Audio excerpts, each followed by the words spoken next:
क्या कहेंगे वालिद सर, आज यहाँ पर आप आए, भिवंडी शहर के जो डीसीपी सर उनसे मुलाकात की, क्या बातचीत हुई है, पूरे मामले को बताइए।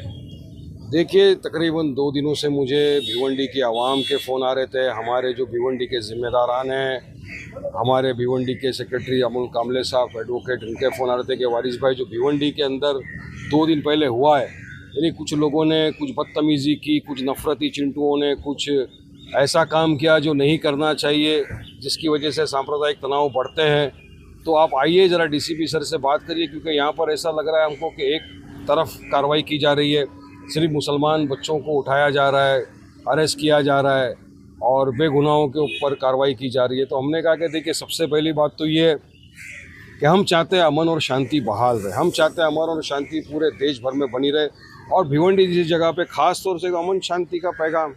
अब कुछ लोग, क्योंकि सियासतदार लोग हैं, अभी चुनाव आ रहा है, तो कुछ चाहते हैं हीरोगिरी करना, और कुछ ऐसी सियासत पार्टियां भी है जो नफ़रत फैलाने की कोशिश कर रही है पूरे महाराष्ट्र भर के अंदर। हमने अपने सबने देखा बुल्ढाना में क्या हुआ, किस तरह से वो मुसलमानों के घरों को ये कर दिया, दुकानों को तोड़ा गया। और कुछ ऐसी सियासत पार्टियां जो भेज रही है ख़ास तौर से जाके रामगिरी से आके हमारे हुजूर मोहम्मद मुस्तफ़ा सल्लल्लाहु अलैहि वसल्लम की शान में गुस्ताखी की, हम चाहते हैं उसका भी अरेस्ट हो, मगर उसके खिलाफ कुछ नहीं हो रहा। अब नीतीश राणे जैसा आदमी हमारे को बोल रहा है कि मुसलमानों को मस्जिद में घुस के चुन चुन कर मारेंगे, हालांकि उसकी औकात तो है नहीं। अगर मस्जिद में आ गया तो जाएगा तो नहीं वापस वो 4 टांग के ऊपर, उसको तो फिर स्ट्रेचर पे ही भेजा जाएगा। तो ऐसे भी लोग हैं जो नफ़रत फैला रहे हैं, मगर सरकार उनके खिलाफ कोई कार्रवाई नहीं कर रही है। और उस दरमियान में इस तरह की भिवंडी शहर के अंदर घटना होना ये अच्छी बात नहीं है। तो हमने यही कहा है कि आप निष्पक्ष कार्रवाई करिए, और जो भी इन्वॉल्व है उसके खिलाफ कानूनी आप स्टेप्स लीजिए, कानूनी कार्रवाई करिए उनके खिलाफ।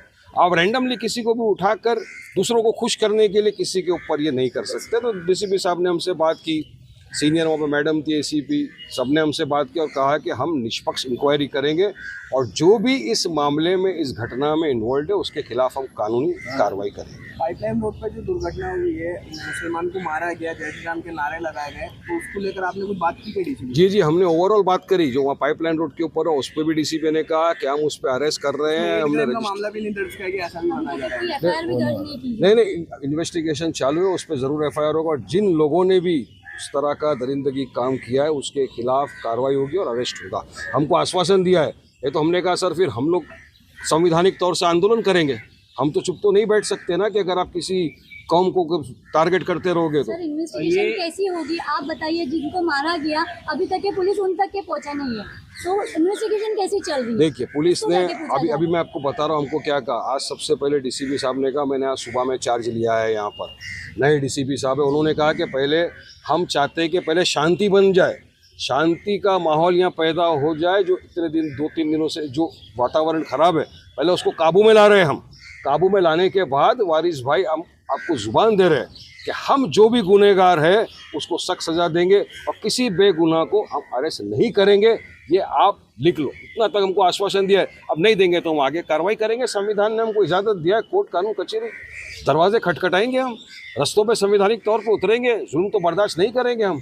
और हम चाहते हैं कि नफ़रत ख़त्म हो, हम तो अमन और शांति का पैगाम लेके आए। जिस तरह से देखिए, हमारे हिंदू भाइयों को अधिकार है अपने त्यौहार बनाइए, हम सब साथ में। उसी तरह मुसलमान भाइयों को भी अधिकार है अपने त्यौहार बनाना, वहाँ कोई कुछ नहीं करे। इसीलिए आपने देखा कि किस तरह से गणेश विसर्जन भी हो गया, ईद मिलाद का जुलूस भी निकल गया, शांति नहीं। मगर कुछ ऐसे हर समाज में कुछ ऐसे तत्व होते हैं जो चाहते हैं, और कुछ समाज ऐसी पार्टियां हैं, नफरती पार्टियां, जो चाहती है कि इस तरह का तनाव का माहौल क्रिएट हो, जिससे उनको फायदा मिले, इलेक्शन पोलराइज करे। खासतौर से बीजेपी और RSS की चाल है। वरना क्यों नहीं रोकते? चलिए बताइए, क्यों रामगिरी को अरेस्ट नहीं करते? क्यों नीतीश राणे को अरेस्ट नहीं किया जाता अब तक? क्यों कोई कार्रवाई नहीं होती उन पर? तो ये साफ तौर से देखा जा रहा है कि भाजपा RSS चाहती है कि यहाँ पर एक सांप्रदायिक तनाव फैल रहा, उसके बाद उनकी अपनी सियासती रोटी उनको सेकना है। मगर हम तो प्यार अमन की बात कर रहे हैं, हम तो संविधान की बात कर रहे हैं, हम कायदे कानून की बात कर रहे हैं। हम चाहते हैं कि कायदे कानून में रहकर पुलिस इन्वेस्टिगेशन करे, और जो भी दोषी है उसको सजा कड़ी से कड़ी मिले। Thank you sir. Express news Hindi पर वीडियो देखने के लिए करें लाइक, शेयर और सब्सक्राइब। बेल आइकन दबाना ना भूलें।